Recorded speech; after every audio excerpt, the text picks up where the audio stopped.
संसद के शीतकालीन सत्र के लिए वे अब संसद भवन पहुंच चुके हैं। प्रधानमंत्री नरेंद्र मोदी को आप देख सकते हैं, सीधी तस्वीरें इस वक्त आपकी स्क्रीन पर।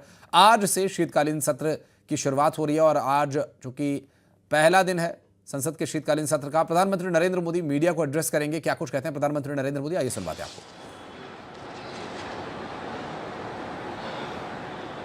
साथियों, ये शीतकालीन सत्र ये सिर्फ कोई रिचुअल नहीं है।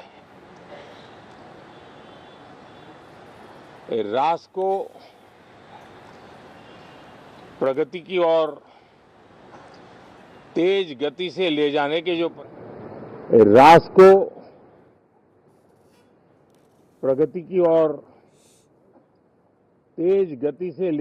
जो प्रयास चल रहे हैं, उसमें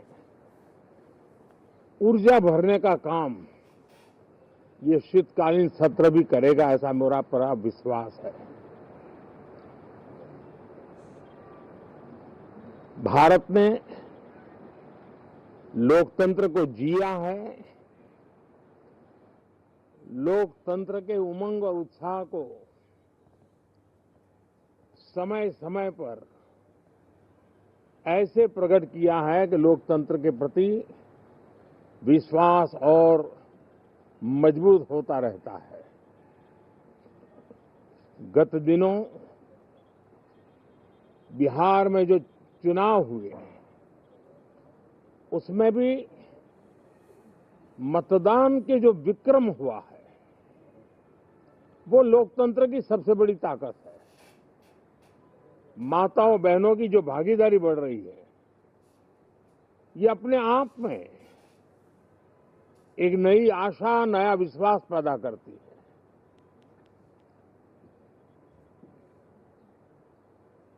एक तरफ लोकतंत्र की मजबूती और इस लोकतांत्रिक व्यवस्थाओं के भीतर अर्थतंत्र की मजबूती, इसको भी दुनिया बहुत बारीकी से देख रही है। भारत ने सिद्ध कर दिया है, डेमोक्रेसी कैन डिलीवर। जिस गति से आज भारत की आर्थिक स्थिति नई ऊंचाइयों को प्राप्त कर रही है, विकसित भारत के लक्ष्य की ओर जाने में ये हमें नया विश्वास तो जगाती है, नई ताकत भी देती है। साथियों, ये सत्र संसद देश के लिए क्या सोच रही है, संसद देश के लिए क्या करना चाहती है, संसद देश के लिए क्या करने वाली है, इन मुद्दों पर केंद्रित होनी चाहिए।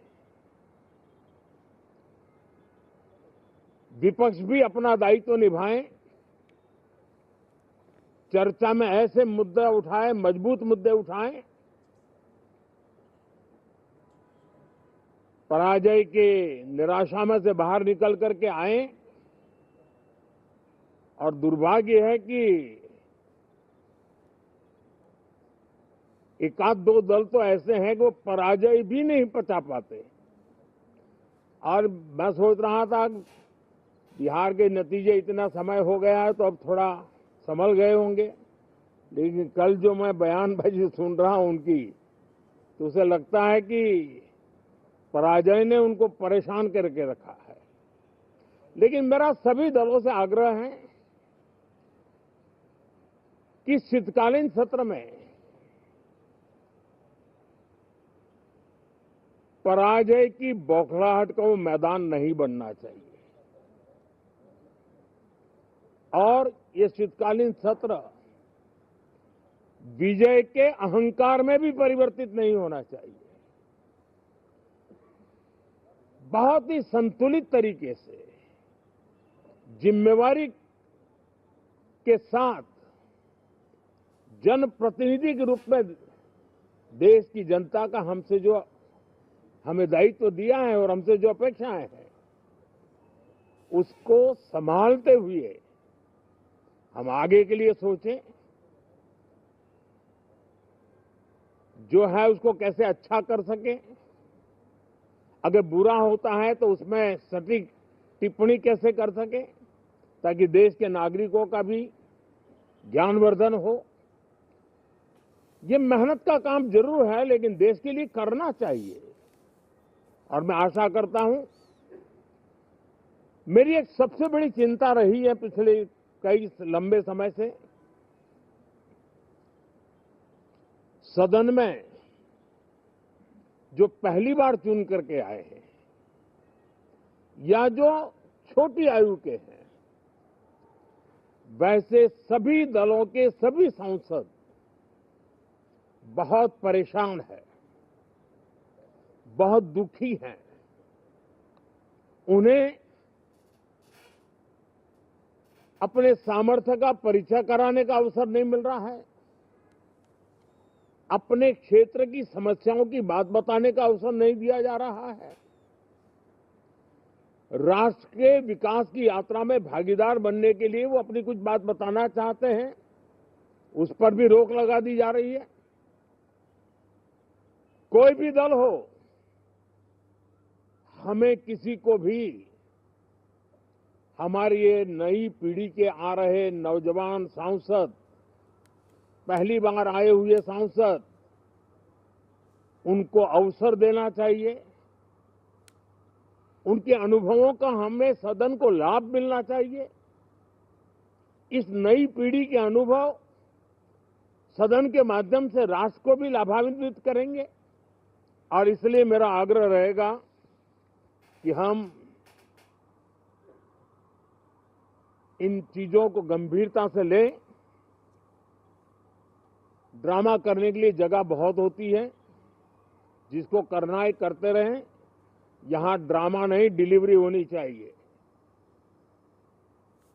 नारे के लिए भी जितने नारे बुलवाने हैं, वो पूरा देश खाली पड़ा है।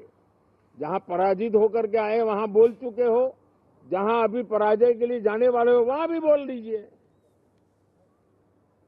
लेकिन यहां तो नारे नहीं, नीति पर बल देना चाहिए, और वो आपकी नीयत होनी चाहिए।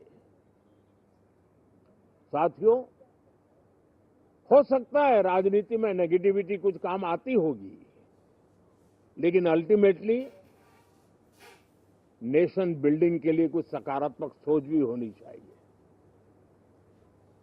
नेगेटिविटी को जरा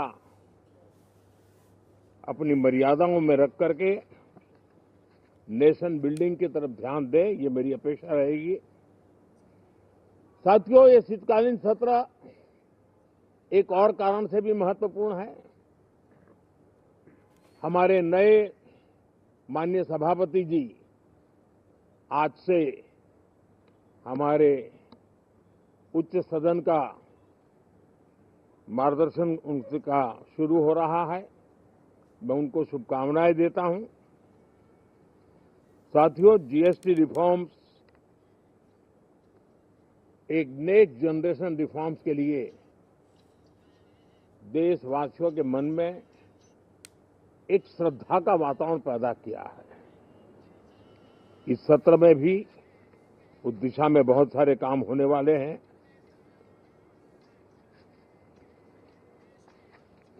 हमारे देश का एक हमारे मीडिया के मित्र कभी अगर एनालिसिस करेंगे तो उनको ध्यान में आएगा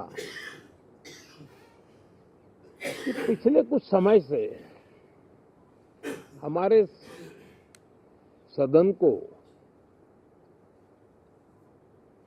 या तो चुनावी का वार्मिंग अप के लिए उपयोग किया जा रहा है, या तो पराजय की बौखलाहट करने को निकालने के लिए उपयोग किया जा रहा है। अब मैंने देखा है कुछ प्रदेश ऐसे हैं कि सत्ता में रहने के बाद इतनी एंटी इनकम्बेंसी है कि वो वहां जनता में जा नहीं पा रहे हैं, वहां लोगों के बीच जाकर के अपनी बात बता नहीं पा रहे हैं, और इसलिए सारा गुस्सा या सदन में आकर के निकालते हैं और सदन को अपने उस राज्य की राजनीति के लिए इस्तेमाल करने की एक नई परंपरा को कुछ दलों ने जन्म दिया है। अब उन्होंने एक बार चिंतन करना चाहिए कि पिछले 10 साल से ये जो खेल खेल रहे हैं, देश स्वीकार नहीं कर रही है इन पद्धतियों को, तो अब थोड़ा बदलें, अपनी रणनीति बदलें। मैं टिप्स देने के लिए तैयार हूं उनको कैसे परफॉर्म करना चाहिए, लेकिन कम से कम सांसदों के हकों पर तराप मत लगाइए, सांसदों को अभिव्यक्ति का अवसर दीजिए, अपनी निराशा और अपने पराजय पे सांसदों को बलि मत बनाइए। मैं आशा करता हूं कि इन जिम्मेवारियों के साथ हम सब चलें, लेकिन मैं देश को विश्वास देता हूं कि राष्ट्र प्रगति की राह पर चल पड़ा है, राष्ट्र नई ऊंचाइयों को पार करने की दिशा में आगे बढ़ रहा है और ये सदन भी उसमें एक नई ऊर्जा, नया सामर्थ्य भरने का काम करेगा। इसी विश्वास के साथ बहुत बहुत धन्यवाद।